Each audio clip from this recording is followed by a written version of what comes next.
This is an unofficial, fan-made audiobook. All original stories are owned by Wizards of the Coast. If you are enjoying these stories, please consider subscribing to my Patreon over at patreon.com/voxoraculum for some special patron-exclusive content. Thanks. On with the story. Will startled awake.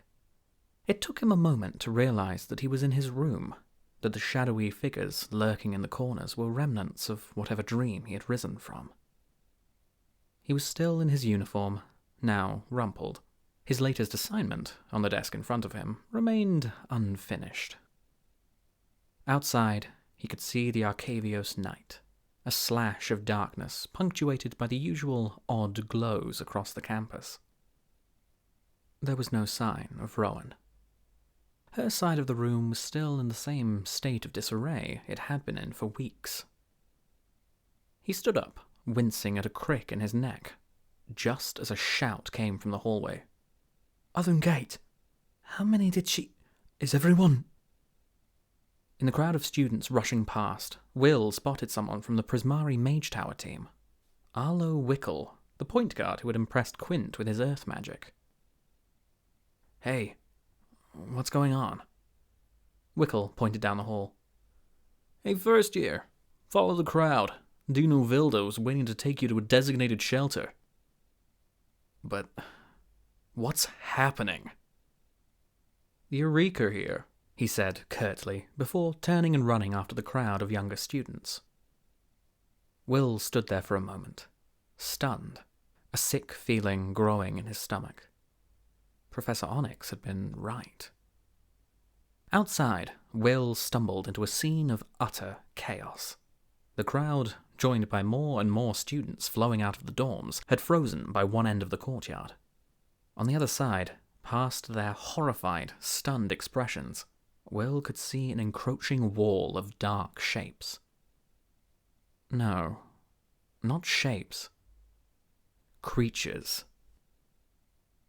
They skittered across the manicured lawn on narrow, pointed legs, insectile plating covering wine-purple flesh. Glowing violet spines ran along their backs and up to eyeless heads, featureless altogether save for a gaping, toothy maw. Terrible screeches rent the air. They sounded hungry. At first, Will only thought his knees were going weak, but the whole ground was shaking. He saw Wickle step out of the crowd, his entire body vibrating with energy, and thrust both hands into the loam beneath him. A semicircle of churning soil rippled out from where he stood, rising up into a wall of dense earth between the creatures and the students. He turned back to the wide-eyed first years. "Run! I said run!" Even as he hurried to comply, Will could see the first of the horrible creatures coming over the earthen wall, scaling it effortlessly. He needed to find his sister. Where was Rowan?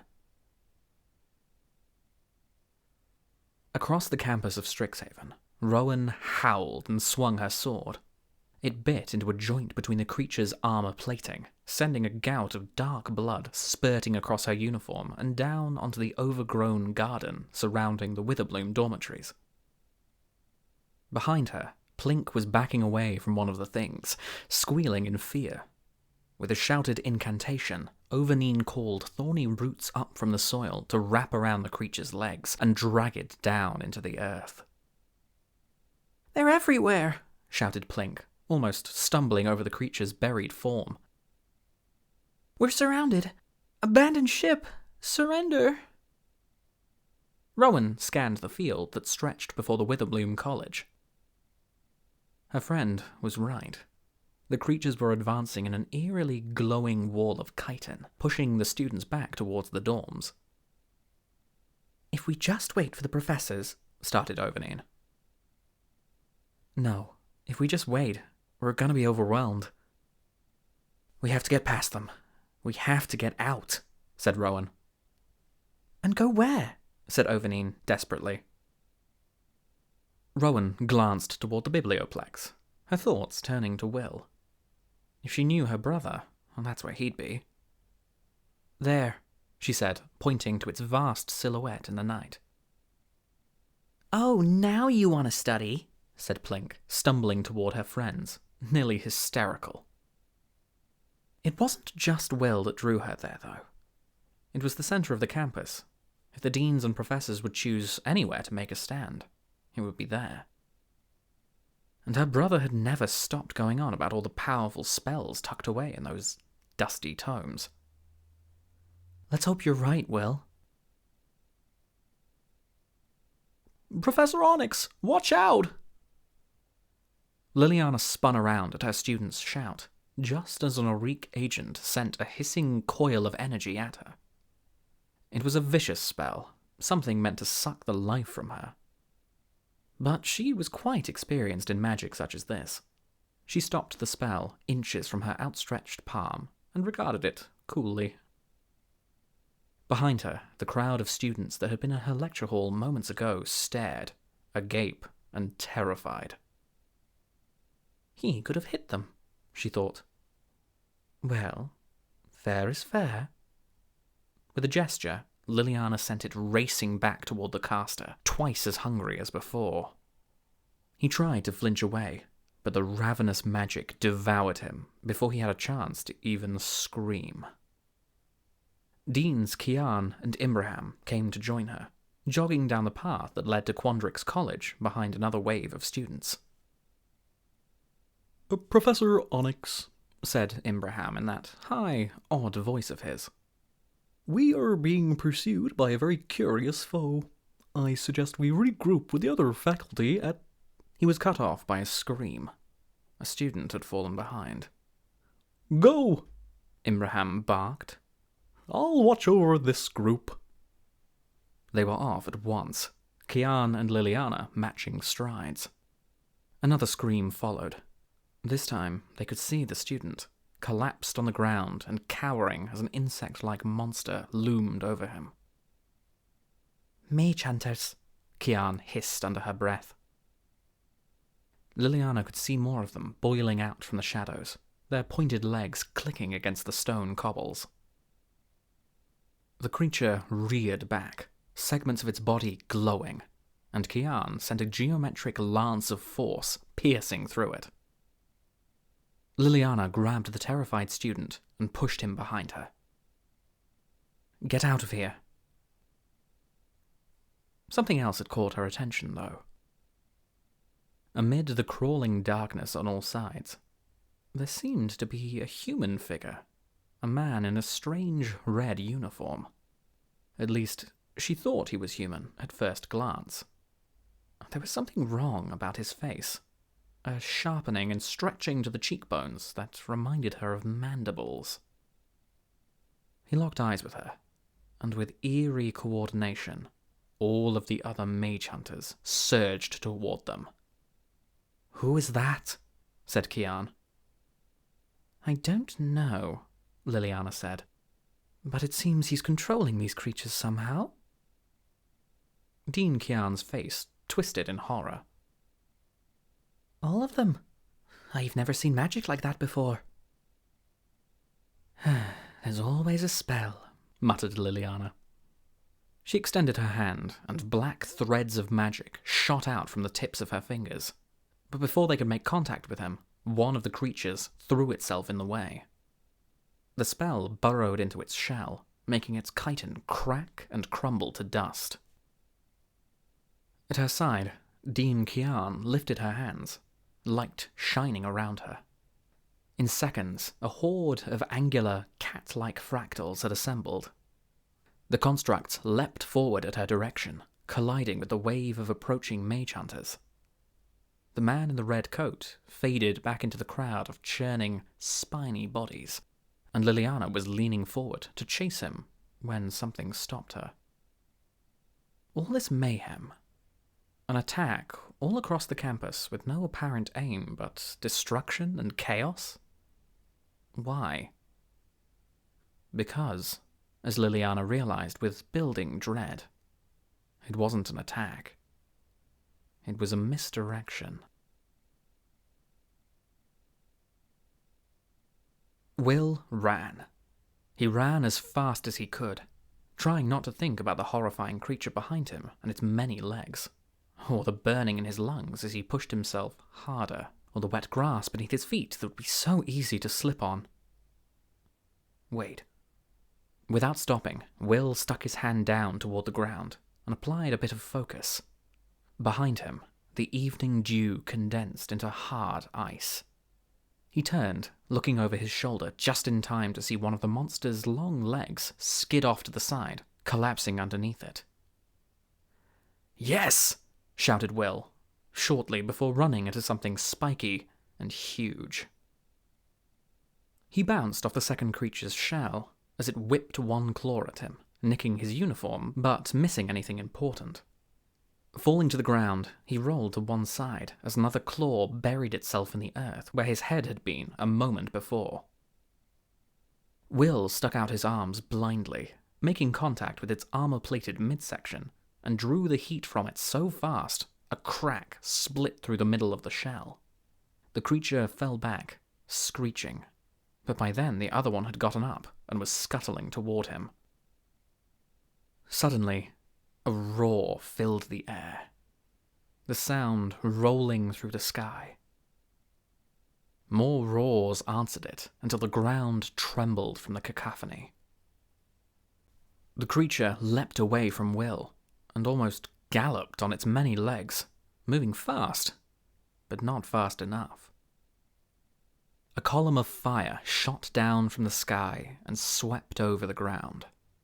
All around, Will could hear the shrieks of the invading creatures, could smell the carbon in the air as their shells scorched and popped and blackened. In a moment, they were nothing but ashes, scattered to the wind by the beating of giant wings. Will threw his arms over his head, calling up sheets of ice around himself as another burst of flame ripped through the courtyard. It was barely enough to protect him from the scorching heat, but Will couldn't help the whoop of joy that burst out of him.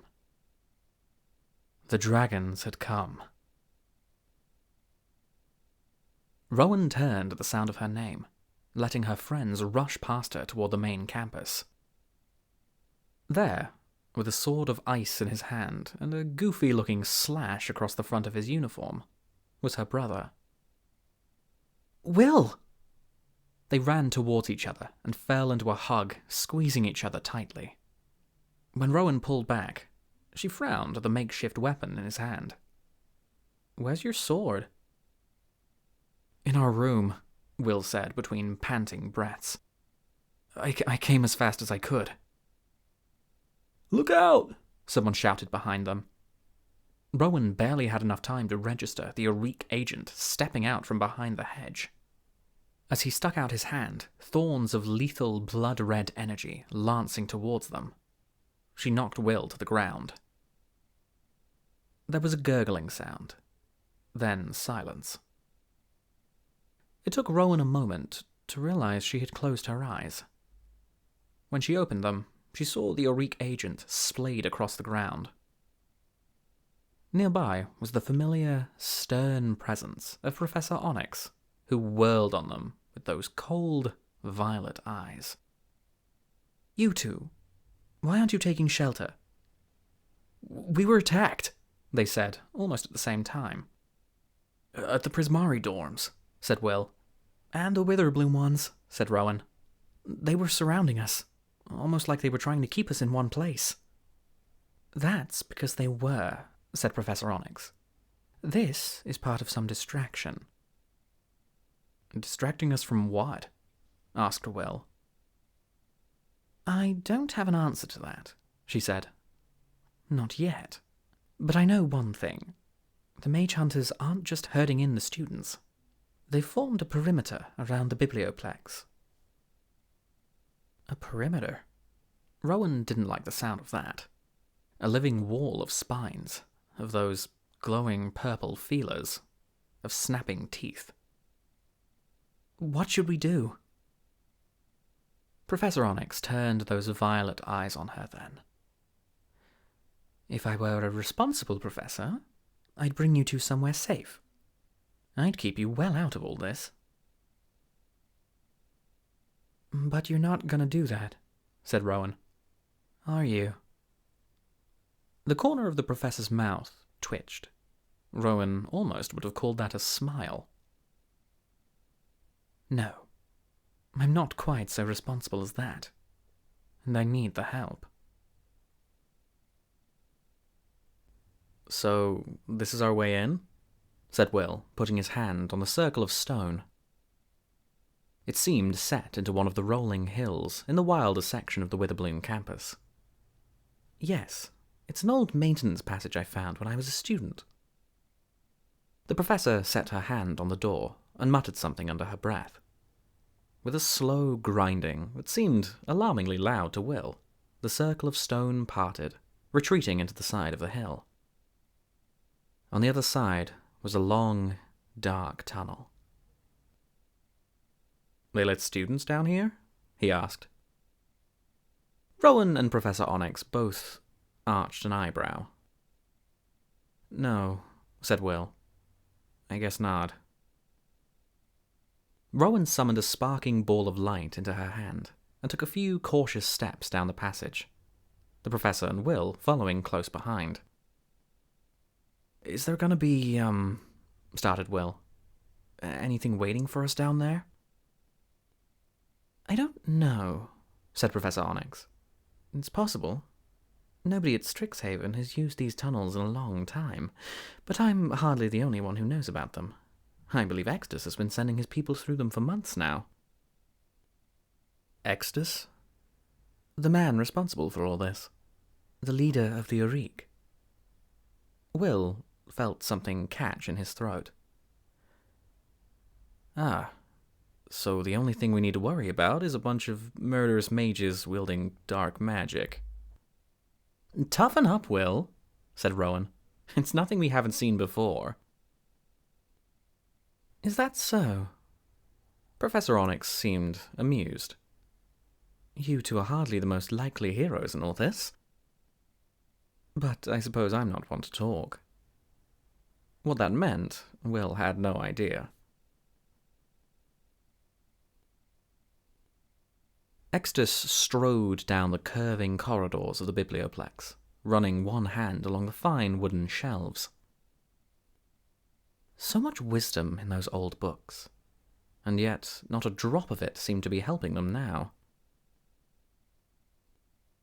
It was odd to hear the habitual quiet of this place once again, only now the silence was occasionally broken by the screams of a student caught inside. "Extus!" He turned at the sound of his name. One of his agents approached, carrying a heavy book with frayed, yellowing pages. Tava, if he judged the voice correctly. A younger member, and quite dedicated to the cause. He'd already been on several missions deep into the heart of the school. "I found it in the East Wing, just as you said, sir." "Fine work." Extus took the book and wiped off a layer of dust. Gilded letters shone in the low light. "What is it, sir? If you don't mind me asking," said Tava. "The work of another brilliant mind, overlooked and left to rot. They are so quick to throw us away if we don't suit their purpose." He held out a hand, feeling benevolent. "You will be rewarded for everything you've done today." Just as the agent took his hand, Extus spotted the student in silver quill robes over his shoulder. She was bleeding badly, one arm dangling limp at her side, but she glared at them both with an expression of utter fury. He felt the hate radiating from the spell she was weaving, an orb of perfect darkness, which she whipped straight toward him. Without hesitation, Extus tightened his grip on Tava's arm and pulled him close, spinning him into the spell's path. The agent's body bowed under the impact, a scream bouncing off the inside of his mask as he went limp and dropped to the floor. The student raised her arms, trying to gather more energy, but she was spent. Extus flung a bolt of crackling energy sailing through the air that hit the student, dead on. As she crumpled, the library went quiet once again. He glanced down at the body of his masked agent, now still. Without a second look, Extus continued on. "You found this as a student?" marveled Will, his voice bouncing eerily off the walls of the stone tunnel. "How long ago was that?" asked Rowan. She held their only light, a jumping bit of spark magic that did odd things to their shadows. "A very long time ago," Professor Onyx said. "It was a different time, and I was a very different person back then." They emerged into what looked like a cave chamber. Above, the grey stone ceiling vanished into darkness. A chasm separated the ledge where they stood from another tunnel, which you could barely make out in the low light. A wooden bridge spanned the abyss. Is there some other way to cross?" Will asked, eyeing the frayed rope and ancient-looking boards. "You know, I never found out." Professor Onyx stepped lightly onto the edge of the bridge. Rowan followed her, stepping with alarming speed over the rotten planks. "Slow down," Will said, his pace steady and slow behind her. "Each minute we waste here is one Eureka spent hurting people," Rowan said over her shoulder. Each stride forward sent chunks of wood falling into the chasm below. A crack split the air, bouncing off the walls. Stones skittered down as clouds of dust bloomed around them. Rowan took another step, and the wood snapped beneath her. Will dove as Rowan fell, locking one hand around her waist. Knocking more of the boards away, he heaved and pulled, lifting Rowan back through the bridge. They landed in a heap, then crawled the rest of the way. "Thanks," said Rowan, her voice shaky. "You do the same for me." "Come on," said Professor Onyx on the other side. She barely seemed to notice their near-death experience. "Hurry along." "What does he want?" said Will. "Extus, I mean. What's he here for?" "There are any number of things he could be after. Tomes of great value, magical artifacts. The biblioplex is full of things an aspiring megalomaniac might want."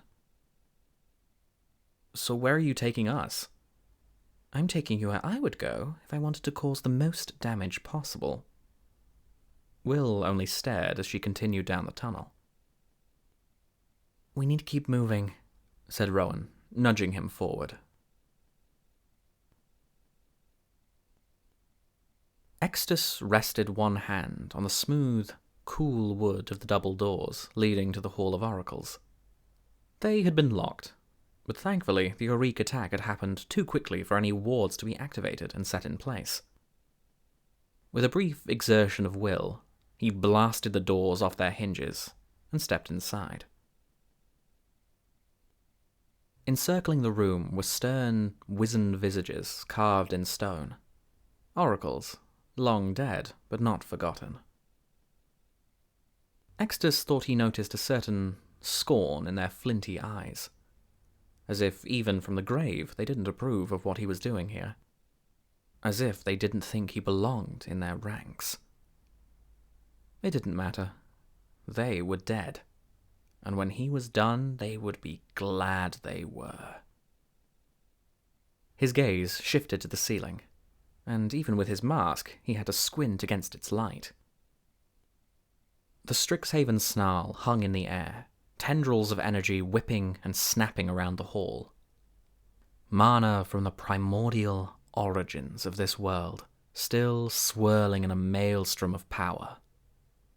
Below it sat a series of stone rings, nearly as old as the vortex itself. Containment circles, Extus knew. Its light cast the entire room in a soft blue glow, sending shadows dancing across the floor. Yes, he thought. this will do. Opening the book in his hand, he flipped through the yellowed pages until he found what he was looking for. Footsteps sounded from the corridor as Auric agents filed into the room. Each of them carried a book or scroll. Extus nodded, glad that his mask held the giddy smile stretched across his face. Good. Arrange them as we discussed. It is time. One by one, the agents placed the books and scrolls carefully in front of their leader until the ancient texts formed a semicircle opened before him. Pausing for only a moment to savor the occasion, Extus began to read. Liliana expected to have to fight her way to the snarl. There was no way the Auric would leave their ultimate prize unguarded, after all. But she hadn't expected her charges to be so enthusiastic about this part of their adventure. She hardly had to kill anyone. At the first sign of the masked Auric, Rowan would zap them with a current of energy that left them twitching on the ground. Even Will was quite useful, forming shells of ice around the fallen Auric agents, so when their muscles stopped seizing, they wouldn't be able to do much more than shiver. When they reached the Hall of Oracles, though, the doors were already ripped apart. Inside, she could make out a group of masked figures, silhouetted by the rippling light of the vortex within. At their center, one of them was incanting something from a large, heavy tome. She could feel the arcane currents in the air shifting, listening, in a way she had felt too many times before. Powerful dark magic was at work here. Even the Kenrith twins seemed to notice something, both of them going very still at her side. "We're too late," said Liliana. "He's already bound himself to the snarl." "Not yet, we're not." Rowan was the first to break the trance that seemed to hold them all, rushing into the room. "Wait!" called Will, running after her before Liliana could stop him. Fools. They can't face him with that much power at his disposal, she thought. Already, the masked mages were turning, their hands alight with bright fire and bubbling venom and other crude, vicious spells. Rowan screamed with a mix of fury and a frightening delight as lightning crawled over her skin and jumped to a group of Auric, unbridled power let loose. Smoke curled from under their hoods as they collapsed. That girl is a force to be reckoned with already, thought Liliana. A few more years and she'll be truly terrifying. But Rowan was still too inexperienced to sense the Auric agent reaching out behind her, fingers crackling with killing power. Liliana concentrated, and time seemed to slow for a moment as she felt, through the arcane energies swirling in the air, the little light of the man's soul. With a savage thrust of will, she pushed it free of his body, which dropped in a heap on the floor. That was when the spell splashed over her. What? Thought Liliana, head jerking to the origin of the attack. Extus, the man holding the heavy book, had one hand extended. She hadn't sensed the build-up of any offensive magic, though. Not the warmth of fire, nor the sickly sensation of death magic. What had he hit her with? Suddenly, the room seemed to bend and sway underneath her feet. Everything spun uncomfortably. A sense of vertigo arose from her stomach. It was feeling not unlike planeswalking, though sick and twisted. The last thing she saw was the Kenrith boy, looking not at her, but at his sister.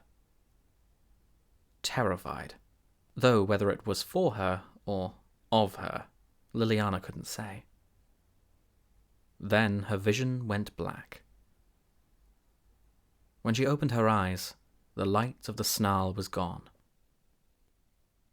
Liliana blinked as her eyes adjusted to the darkness. She moved to sit up, her hand dragging through dirt and leaves, and looked around, her mind finally clearing enough to recognize the shapes of the forest around her. Forced translocation magic. She'd never been hit by that before. She climbed to her feet. Ahead, she could just make out one of the torches that led the way to Strixhaven.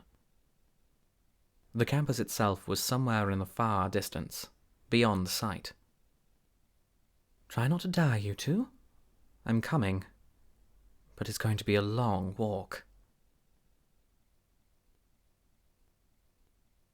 Rowan stared at the spot where Professor Onyx had been, then turned to Extus. What did you do to her? The masked figure made no reply. With a growl of frustration, Rowan extended a hand toward him. The air split with a roar as a bolt of lightning coursed in his direction, but the Arik leader only gestured toward her. The lightning simply stopped, then dropped from the air, shattering on the ground as if made of glass. He waved casually, as though batting a fly, and Rowan saw the air bend and warp as a wave of force rushed toward her. She closed her eyes and held up her hands, but instead of being torn apart by the spell, she was only peppered with shards of ice as the wall Will had thrown up was shattered. "Rowan, listen to me," shouted Will, grabbing her shoulder. "We need to synchronize our magic, like we used to." "You said it yourself. I can't control my powers anymore," spat Rowan. "There's something different now. Our magic's changing." "Yeah," said Will. "You've gotten stronger, but I've gotten more controlled. Together we can do it. There's no other way." But that wasn't true. Rowan looked back at Extus and the storm of raw magic surging and glowing behind him. The snarl, Professor Onyx had called it. She could feel the power radiating off it, more power than any one mage could use. She could take it, draw it out, just as she'd drawn the power from that Prismari student's water elemental. "We can do what he's doing. We can draw on the snarl. Use the same dirty trick." "That's too dangerous," said Will. It's too much power. You'll kill yourself. You'll destroy all of Strix..." He was interrupted by another wave of force roaring out from where Extus stood. Will threw up another shield of ice, but this time the spell was strong enough to punch through and knock them both across the room. Rowan pushed herself into a sitting position, head ringing. Not far away, she could see Will doing the same. Something was pooling at her feet, she realized, soaking through her boots. With alarm, she saw that it was blood. Not her blood, though, and not Will's. Rivulets of the stuff seemed to be spreading out throughout the whole room. She traced their path, her gaze drifting toward the snarl hanging above Extus. Where it had glowed blue before, now shone a deep red. A bone-rattling roar shook the hall, sending cracks splintering across the walls and shaking centuries-old dust from the rafters. Another crack ripped through the room, and a piece of the ceiling plummeted toward them. Rowan dove toward Will, and they both tumbled away just as the stone crashed into the floor. Another boulder fell, crushing the limp body of an Arik agent nearby and making Rowan flinch. More blood flowed from the concentric circles on the floor in front of Extus, bubbling as if from a fountain. What had started as a trickle grew into a deluge. The sweet iron reek filled her nose. Under the snarl, Extus spread his arms wide. "Rise, great old one. I call upon you, Blood Avatar, unleash your wrath upon this unfair world. From the bubbling fountain of blood in that stone circle, 2 points began to take shape, stretching and curving into the shape of horns. Something was dragging itself free. Rowan pushed herself backward until she hit the wall. Not horns, but a helmet of ancient bronze. What arose, soaked in gore, was massive and only vaguely humanoid. In each of its 4 muscular arms, it clutched a cruel weapon, the edges and spikes too many for Rowan to take in altogether. It was a creature of war, that much was clear. A being whose only purpose was to unmake what had stood for centuries. This was Extus's plan all along. This was what they had been trying to stop. And now, their failure could mean the death of them all.